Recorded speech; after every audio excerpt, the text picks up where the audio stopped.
Hello and welcome to Unacademy. मैं शुभम सिसोदिया आप सबका बहुत स्वागत करता हूं। यूजुअली जब भी आप कोई रैंकिंग या फिर हमारी कंट्री से रिलेटेड जब भी कुछ भी कोई डेटा आता है, और जब मैं स्पेशली बात करता हूं वैसे इंडेक्स के बारे में, तो सामान्यतः as a aspirant as a student हम लोग केवल ये रैंकिंग देखते हैं कि कौन से जो यूनिवर्सिटी है, कौन सा कंट्री है वो टॉप पे आया है। लेकिन आज जिस चीज़ के बारे में बात करने वाला हूं उसे आपको एक थोड़ा सा अलग एक जो एंगल है, एक अलग जो पर्सपेक्टिव है उससे आपको देखना होगा। रिसेंटली आप यहाँ पर बहुत सारी न्यूज़ देख सकते हैं। अभी इंडिया में जो हायर एजुकेशन है उसको एवेल्युएट करने के लिए कौन सा इंस्टीट्यूशन, कौन से यूनिवर्सिटीज़ हैं वो उसमें बेटर कर रहे हैं या फिर टॉप पोजीशंस पे हैं, उसके लिए NIRF जो रैंकिंग है, इस रैंकिंग को प्रोड्यूस करा गया है 2025 के लिए। और हम सब जानते हैं इस रैंकिंग को शिक्षा मंत्रालय के द्वारा इसको यहाँ पर पब्लिश किया जाता है। लेकिन मैं आपको यहां पर आज ये नहीं बताने वाला सामान्यतः ट्रेडिशनली जैसा आप लोग देखते हैं कि टॉप पे ये इंस्टीट्यूट आया, टॉप पे ये इंस्टीट्यूट।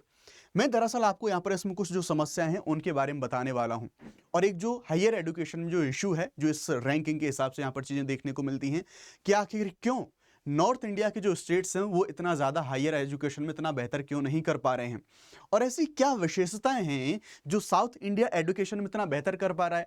क्योंकि ये जो मैं इंडेक्स के बारे में बात कर रहा हूँ, जो एजुकेशन जो मिनिस्ट्री है उसके द्वारा जो इसको पब्लिश करा गया, इसमें जो टॉप नॉच जो इंस्टीट्यूशंस हैं वो सारे के सारे आपको मैक्सिमम ज़्यादा संख्या में आपको वो साउथ इंडिया से देखने को मिलेंगे। तो इसका रीज़न क्या है, इसके पीछे की वजह क्या है, उनके बारे में बात करेंगे। साथ ही साथ जो हायर एजुकेशन है उस पर हम फोकस क्यों नहीं कर पा रहे हैं, उन चीज़ों के बारे में बात करेंगे। तो आइए ये जो शानदार एक जो हमारा टॉपिक हो सकता है इसके बारे में हम यहाँ पर बात करेंगे। आप देख सकते हैं how many colleges east state has in top 100। तो स्टेट वार भी देखेंगे कि कौन सा राज्य बेहतर कर रहा है और क्या समस्याएं हैं, कौन से राज्य इसमें बेहतर यहां पर नहीं कर पा रहे हैं। तो आइए सबसे पहले बेसिक सी एक जो चीज है उसके बारे में शुरुआत करते हैं। बेसिकली हायर एजुकेशन की क्वालिटी कैसी है, किस जगह पर कैसी है, कौन सा इंस्टीट्यूट, कौन सा यूनिवर्सिटी बेहतर कर रहा है, उसके बारे में हम यहां पर समझने की कोशिश करते हैं इस NIRF जो रैंकिंग है इसके बारे में। दरअसल ये शोध और साथ ही साथ नवाचार उनकी जांच करने के लिए, उनको परखने के लिए कि कौन सा यूनिवर्सिटी, कौन सा एजुकेशनल इंस्टीट्यूशन उसमें अच्छा कर रहे हैं, इसके लिए हमारा जो शिक्षा मंत्रालय है उसके लिए, यानी कि राष्ट्रीय संस्थागत रैंकिंग फ्रेमवर्क इसका हिंदी में पूरा नाम है, और 2015 से इसको जो है यहाँ पे लागू किया जा रहा है। अब अगर यहाँ पर एक बात करें, स्पेशली एक चीज हमें यहाँ पर एक अच्छी जो एक संकेत है वो यहाँ पर ये भी देखने को मिलेगा कि 2025 में कर्नाटक का स्टेट ओपन यूनिवर्सिटी मैसूर, इसने जो ओपन यूनिवर्सिटी की श्रेणी में दूसरा स्थान हासिल किया है। और यहीं से मैं आपको पिंच करना चाहूंगा, यहीं से मैं आपको थोड़ा दिखाना चाहूंगा कि आप इस चीज को यहां पर मेंशन करते चलें, कंसीडर करते चलें कि साउथ इंडिया के स्टेट ही आपको हर जगह बेहतर करते हुए आपको यहां पर देखने को मिलेंगे जब हम एजुकेशन के बारे में बात करते हैं।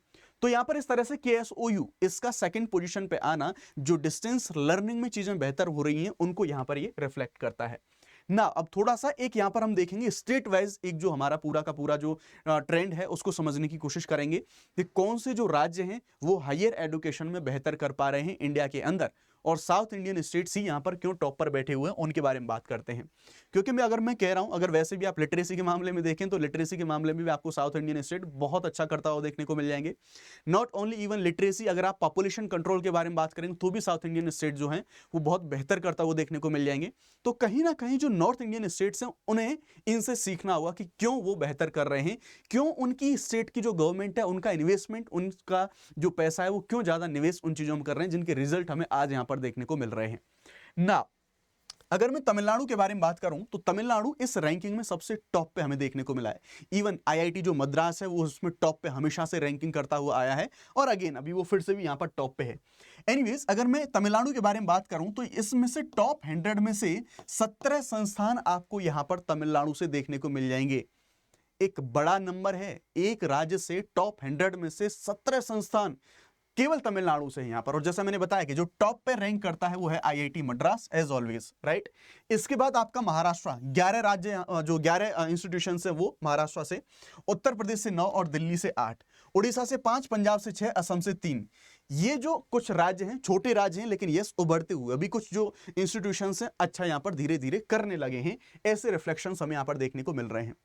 एक जो प्रॉब्लम और है वो प्रॉब्लम और आपको यहां पर कंसीडर करनी होगी, क्योंकि कल को आपसे इंटरव्यू जैसी चीजें या फिर मेंस में आपको चीजें कोट करनी हो तो इन पॉइंटर्स का आप इस्तेमाल यहां पर कर सकते हैं। अगर आप इसमें देखेंगे जो भी टॉप में जो सारे इंस्टीट्यूशंस हैं उन टॉप में केवल IIT वाले जो संस्थान हैं वही यहां पर बेहतर कर रहे हैं। तो ऐसी बात नहीं केवल इंजीनियरिंग में, बाकी जो सेक्टर हैं, बाकी जो डोमेन हैं उनमें तो हमारे संस्थान बेहतर कर ही नहीं पा रहे। तो हम देखेंगे एक तो आईआईटी ऊपर डोमिनेट कर रहे हैं और साथ ही साथ जो केंद्रीय विश्वविद्यालय हैं, यानी कि इससे हमें यह संकेत मिल रहा है कि राज्य विश्वविद्यालय जो हैं उनकी हालत काफी ज्यादा खस्ता हमें देखने को यहां पर मिलेगी। तो देखते हैं यहां पर आईआईटी मद्रास रहा, बॉम्बे, दिल्ली, कानपुर, खड़गपुर, ये टॉप पे हमें देखने को मिलेंगे। तो पहली समस्या तो ये केवल आईआईटी, यानी कि इंजीनियरिंग में भी केवल आईआईटी बेहतर कर रहे हैं, बाकी संस्थान इतना बेहतर नहीं कर पा रहे हैं। उसके बाद जो सेंट्रल यूनिवर्सिटीज की बात आएगी तो जेएनयू, जामिया, बीएचयू, ऐसे जो केंद्रीय विश्वविद्यालय हैं वो भी मजबूत स्थिति में। यहां से एक चीज हमें देखने को मिलती है, केंद्रीय विश्वविद्यालय ज्यादा बेहतर कर रहे हैं, हमें राज्य विश्वविद्यालयों पर भी फोकस करने की जरूरत है। एक चीज हमें यहां पर यह देखने को मिलेगी ना। अब जो राज्यवार प्रतिनिधित्व है उसका महत्व थोड़ा सा समझने की कोशिश करते हैं।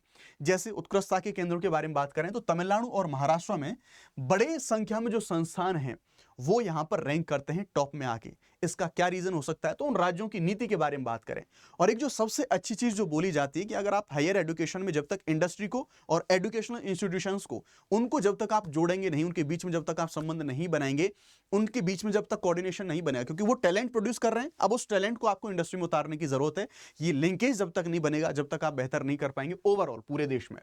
साथ ही साथ एक जो समस्या है उत्तर दक्षिण असमानता, यानी कि अगर यहां पर देखेंगे तो जैसा मैंने आपको बताया कि ज्यादातर जो राज्य हैं, दक्षिण के राज्य ज्यादा बेहतर कर पा रहे हैं, जैसे तमिलनाडु, कर्नाटक, केरल, आंध्र प्रदेश, इनका प्रभुत्व हमें यहां पर देखने को मिलता है। तो इसके पीछे के रीजंस हैं, उन रीजंस के बारे में डिटेल से हम यहां पर बात करेंगे। छोटे राज्यों की भागीदारी थोड़ी सी देखने को मिल रही है। तो अभी जो कुछ छोटे असम, उड़ीसा, जेएनके, हिमाचल जैसे कुछ जो स्टेट्स हैं वो धीरे धीरे करके इमर्ज हो रहे हैं। दैट मीन्स कहीं ना कहीं जो डिसेंट्रलाइजेशन है एडुकेशन का वो हमें यहाँ पर देखने को मिल रहा है। अब मैं आपको थोड़ा बेहतर तरीके से बताना चाहता हूं कि अगर मान लो इस रैंकिंग में, एनआईआरएफ रैंकिंग में साउथ इंडिया के स्टेट्स हैं वो रैंक कर रहे हैं, वो डोमिनेट कर रहे हैं, तो इसके पीछे का रीजन क्या है। आइए अलग अलग जो चीजें हैं, हमारी जो डायमेंशंस हैं उनको समझने की कोशिश करते हैं। सबसे पहले ऐतिहासिक आधार के बारे में बात करेंगे। तो ऐतिहासिक रूप से अगर आप देखें तो अगर आप केरला की स्थिति देखें तो वो लिटरेसी में टॉप पे बना रहा है। वहां पे ऐसे जो मूवमेंट्स हैं, ऐसी जो भेदभाव जैसी चीजें हैं उनको लेके, जैसे समाज सुधार आंदोलन जिनमें पेरियार का सेल्फ यानी कि आत्मसम्मान आंदोलन है, हिस्ट्री में आप सब लोग पढ़ते हैं, वो आपने देखा होगा। दूसरी जो बात है, साउथ इंडिया में जो राज्य की सरकारें हैं उनका एडुकेशन में जो इन्वेस्टमेंट है वो काफी ज्यादा बेहतर है। तो भाई साहब जो उत्तर भारत की जो सरकार है उनको थोड़ा सा इस चीज को देखना होगा कि हमें जो फालतू की इधर उधर की जो चीजें हैं उनसे जो युवा हैं उनका ध्यान भटकाने की बजाय या फिर इधर उधर की चीजों में बात करने की बजाय डेफिनेटली हमें एडुकेशन में थोड़ा सा जो ज्यादा इन्वेस्टमेंट है वो करना होगा। साथ ही साथ रिजर्वेशन और साथ ही साथ फीस में सब्सिडी और शिक्षा सुधार मॉडल आप देखेंगे साउथ इंडिया के जो स्टेट्स हैं उनमें बेस्ट चीजें देखने को यहां पर मिलती हैं। दूसरी बात, ग्रॉस एनरोलमेंट रेशियो जिसे हम उच्च नामांकन अनुपात कहते हैं, वो साउथ इंडिया के जो स्टेट्स हैं उनमें नेशनल जो हमारा एक एवरेज है, जो राष्ट्रीय औसत है, उससे ज्यादा देखने को मिलेगा, 35 से 40%। महिलाओं और वंचित वर्गों की बेहतर स्थिति वहां पर देखने को मिलेगी। और अगर देखें जो जैसा मैंने आपको बताया कि अगर आपको एडुकेशन और इंडस्ट्री में अगर आपने कॉपरेशन करवा दिया तो उसका रिजल्ट बेस्ट निकल के आता है। तो आप देखेंगे आईटी, हेल्थ केयर, मैन्युफैक्चरिंग, इन सब के साथ में जो यूनिवर्सिटीज हैं उनका जो कोलैबोरेशन है वो हमें बेहतर देखने को मिल रहा है। और यही रीजन है कि साउथ इंडिया के जो इंस्टीट्यूशंस हैं वो टॉप पर रैंक कर रहे हैं इस पूरी की पूरी रैंकिंग के अंदर। थोड़ा सा अगर हम देखें तो जो प्राइवेट यूनिवर्सिटीज हैं उनका भी उभार हमें यहाँ पर देखने को मिल रहा है, जैसे वीआईटी, एसआरएम, अमृता, मणिपाल, ऐसे जो कुछ निजी संस्थान हैं उनका उभार हमें देखने को मिल रहा है। अगर हम यहाँ पर देखें तो रिसर्च और इनोवेशन, आईआईएससी रहा, इंडियन इंस्टीट्यूट ऑफ साइंस, हम देखेंगे बेंगलोर के अंदर आईआईटीज रहे, एनआईटीज रहे, वो टॉप पे हैं इनोवेशन करने में, रिसर्च करने में। तो उसमें भी जो तमिलनाडु और कर्नाटक हैं वो ग्लोबल इनोवेशन इंडेक्स में उनकी जो मजबूत स्थिति है वो हमें यहाँ पर देखने को मिलती है। साथ ही साथ सामाजिक विकास सूचकांक के बारे में बात करें तो उच्च साक्षरता दर केरल में 94% लिटरेसी आपको देखने को मिलेगी। एचडीआई आपका बेस्ट देखने को मिलता है। स्वास्थ्य, सामाजिक अवसंरचना, ये सारी चीजों को शिक्षा से समर्थन मिलता है और तब जाके बेहतर जो रिजल्ट्स हैं वो बेहतर रिजल्ट्स यहां पर निकल के आते हैं। लेकिन कुछ चुनौतियां जरूर हैं अगर इस पूरे इंडेक्स को हम देखें तो। ओवरऑल चुनौतियों के बारे में बात करें तो रीजनल एक इंबैलेंस है, जो क्षेत्रीय असमानता है कि केवल भाई साहब साउथ इंडिया के स्टेट हैं वही ज्यादा अच्छा कर रहे हैं, तो नॉर्थ के जो स्टेट हैं उनको भी बेहतर करना होगा, उनको भी आगे आना होगा। ये चीज हमें देखने को मिलेगी। स्पेशली बिहार और झारखंड जैसे जो पिछड़े राज्य हैं उनको अपनी स्थिति में जो मजबूती है, सो दैट एक पलायन की जो समस्या है उन्हें वो भी ना करनी पड़े कि वो थोड़ा सा वहां पर शिक्षा की स्थिति बेहतर हो। तो छोटे छोटे नौकरियों के लिए उनको साउथ जो स्टेट हैं, जो मान लो महाराष्ट्र है, दिल्ली जैसे बड़े शहरों में, उनको अपने ही घर पर वो अच्छा काम उनको मिल पाए।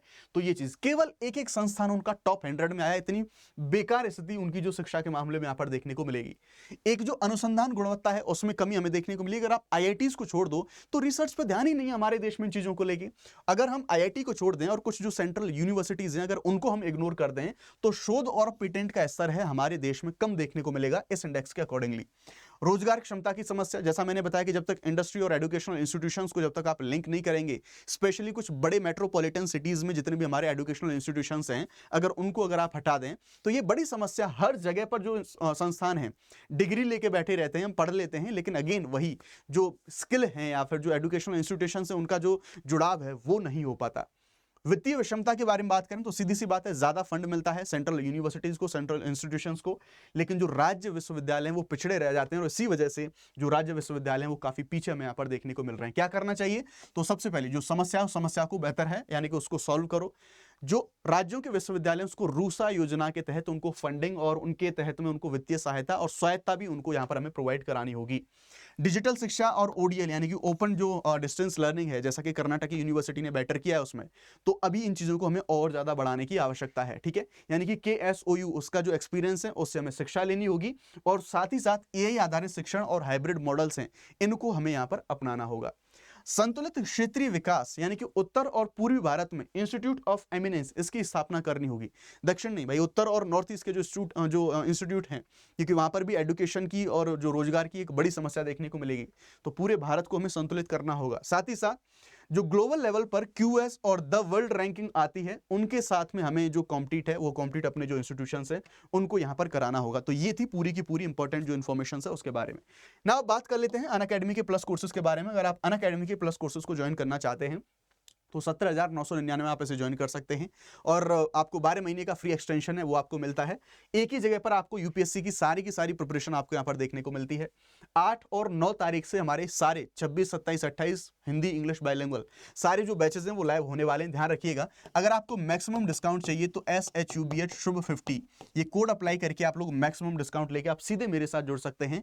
अगर आपने प्रीलिम्स क्वालिफाई कर लिया तो मेंस के लिए अनअकैडमी आपको फ्री में प्रिपेयर कराएगा और अगर प्रीलिम्स फेल हो भी गया तो नेक्स्ट ईयर एग्जाम देने के लिए अनअकैडमी आपको free of cost crash course उपलब्ध कराएगा। तो ये इस ऑफर के जो लाभ हैं वो लाभ आपको यहाँ पर देखने को मिलने वाले हैं। तो ये था पूरा का पूरा एक अलग पर्सपेक्टिव, ना कि फैक्चुअल नॉलेज से कि कौन सा टॉप पे रहा कौन सा दूसरे नंबर पे आया, वो मैटर नहीं करता। एक्चुअल में जो समस्या वाली चीजें हैं या फिर जो इवैल्यूएशन वाली चीजें हैं उन पर हमने फोकस किया। थैंक यू वेरी मच, जय हिंद।